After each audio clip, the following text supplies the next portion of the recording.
Assalamualaikum warahmatullahi wabarakatuh. Assalamualaikum teman-teman. Welcome back to my channel.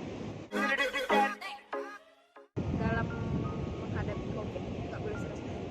Cuma yang namanya kita udah itu pribadi aku aja ya. Cuman kalau misalnya yang namanya kita udah positif, dinyatakan positif, yang paling kena itu mental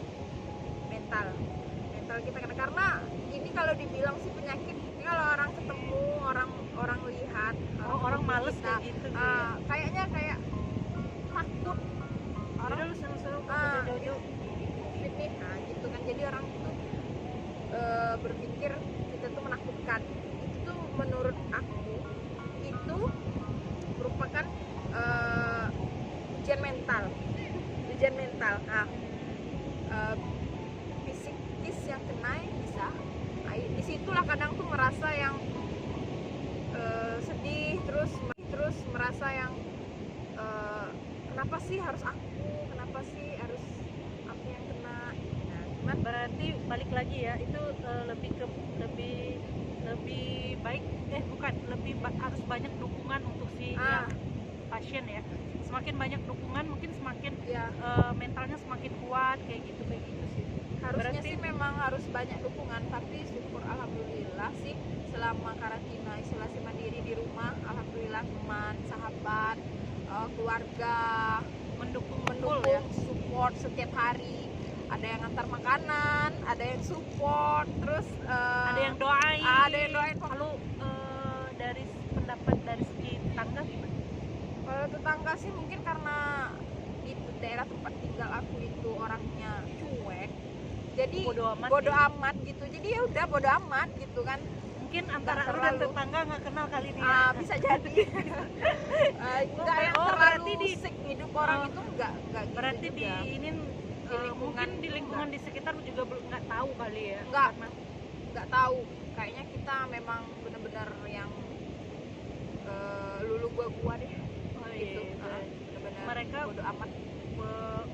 Mungkin karena udah di pusat kota kali ya, pusat kota Muko. Mereka tuh masih dia nggak ini peduli lagi antar tetangga gitu.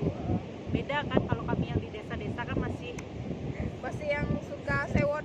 Makanya kayak nanti gini. kalau misalnya kalau kita tinggalnya kayak di desa atau di pemukiman yang banyak orang itu, mungkin itu terganggu mentalnya. Sangat terganggu mentalnya mungkin. Karena dikucilkan, itu otomatis dikucilkan. Itu berarti kalau seandainya tetangga aja nggak tahu, pemerintah di sekitar kayak Pak RT nggak tahu berarti dong? Kayaknya nggak tahu. Yang tahu lingkungan Keluarga pastilah ya. Teman sama lingkungan tempat kerja, rumah sakit. Di rumah sakit tahu. Berarti support dari pemerintah itu nggak ada ya? Kalau selama sakit kemarin sih sama kena nggak ada support dari pemerintah, cuma ada yang supportnya dari rumah sakit. Kalau dari rumah sakit dari PMI.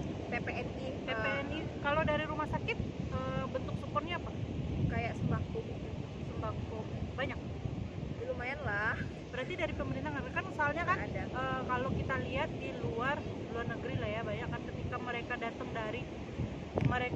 dari luar negeri masuk ke dalam negeri itu aja kan pemerintah ngasih sembako atau apa untuk karantina mereka selama 14 hari kan. Kalau di sini udah dinyatakan positif pun nggak ada sedikit pun ya. Kalaupun Nggak dari ada pemerintah sedikit nggak ada. pun bantuan dari pemerintah nih pemerintah harus lebih diperhatikan lagi, kayak Teliti kayaknya.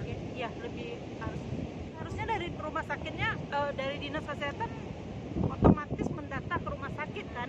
Nggak mungkin dan rumah sakit itu di ini juga kan pusat pengobatannya, apa sih namanya itu, tempat rujukan ini nggak sih COVID? Bisa, karena kita udah ada ruang isolasinya Kan sedangkan rumah sakit itu aja rumah sakit rujukan, seharusnya kan pemerintah udah tahu data siapa aja, apalagi di Muko sekarang sedang booming banget, sedang wow banget perawat rumah sakit ya, sedang panas-panasnya perawat rumah sakit, orang-orang yang bekerja di rumah sakit dinyatakan positif. Seharusnya pemerintah lebih gua mengomentari pemerintah loh guys, lebih yang lebih agak kita minta sensitif perhatian lah. ya, mungkin Perhatiannya agak perhatian. lebih kali ya. Mungkin di ilunya yang nggak dapat pemerintah, mungkin yang lain ada kali. Nggak tahu juga sih, kalau gua sih memang bener-bener zonk kalau dari pemerintah, cuman yang adanya sih dari itu, Yang penting ada support dari teman-teman dari rumah sakit. dari rumah sakit. Lo tau nggak bantuan dari rumah sakit apa sih? Sembakonya apa aja? Sembako kayak makanan ringan, Makanan ringan, roti-roti, susu uang, mie, mie. gitulah. Oh, Terus dari teman-teman yang sahabat-sahabat juga banyak. kalau dukungan dari suami gimana? Kalau dukungan dari suami, alhamdulillah.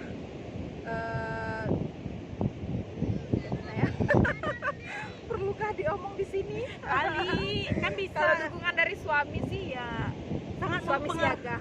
Oh, suami siaga. Satu Sangat aja, berarti suami siaga. berarti sangat berpengaruh ya kalau dukungan orang-orang terdekat. Iya.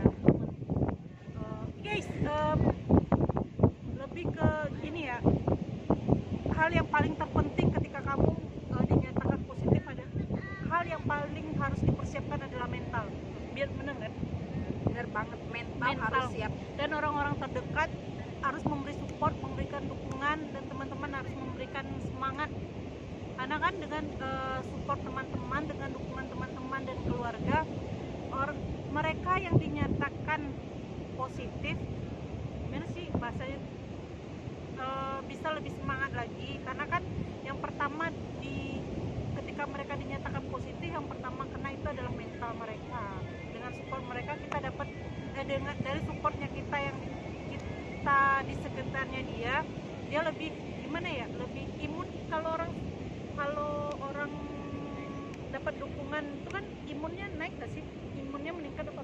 Kalau saya pribadi sih, kalau imun, kalau dapat dukungan dari sahabat, dari teman, dari keluarga, itu dari orang-orang terdekat, kalau imunnya meningkat karena Senang ya? senang, bahagia, berarti dia masih peduli kan, Ada bahagia, perhatian, ada perhatian. Makanya kalau misalnya kita udah positif COVID, paling penting itu support dari orang-orang terdekat, keluarga, sahabat, itulah paling penting, support dari orang terdekat dan doa-doa dari orang-orang yang terdekat.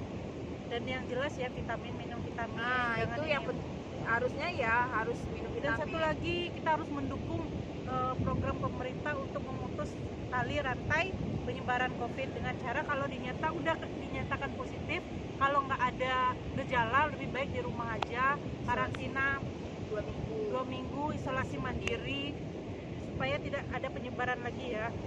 Dan sekarang kan banyak kan orang yang dinyatakan positif, mereka yang dinyatakan positif tapi tidak mempunyai gejala, mereka malah main-main di luar, mereka nggak tahu. Banyak sih sebenarnya itu tuh kurang kesadaran dari diri masing-masing aja. Ya, balik lagi ke diri masing-masing ya. Oke, teman-teman, itu tadi berbagi kisah dengan seorang perawat rumah sakit yang sempat dinyatakan positif. Agak ini gimana ngomongnya, seorang perawat rumah sakit memang iya sih, mereka kan berkontak langsung dengan pasien. Kemungkinan untuk dinyatakan positif itu lebih besar. Apalagi untuk tanggung jawab sebagai seorang perawat, kan namanya juga kan tenaga kesehatan. Ini kan memang tanggung jawabnya, yang namanya kita sebagai nakes, yaitu kita harus berani mengambil risiko sakit, tapi semoga lah semuanya itu dijauhkan. Jangan ada lagi yang ini lagi ya, pergilah jauh-jauh lah COVID, jangan dekat-dekat sini lagi ya, karena trauma. Semakin lama COVID semakin banyak pengangguran di Indonesia, dan terutama termasuk saya. Saya udah pengangguran. Makanya tolong dibantu subscribe ya guys, dengan kalian subscribe kalian mendukung gue. Subscribe, like, comment and share. Terima kasih buat kalian yang udah nonton kisah ini dan nonton kisah emang apaan sih perjalanan COVID selama perjalanan pasien COVID selama 2 minggu. Ya, ambil baiknya, buang buruknya. Sampai jumpa di video berikutnya. Jangan lupa subscribe ya guys.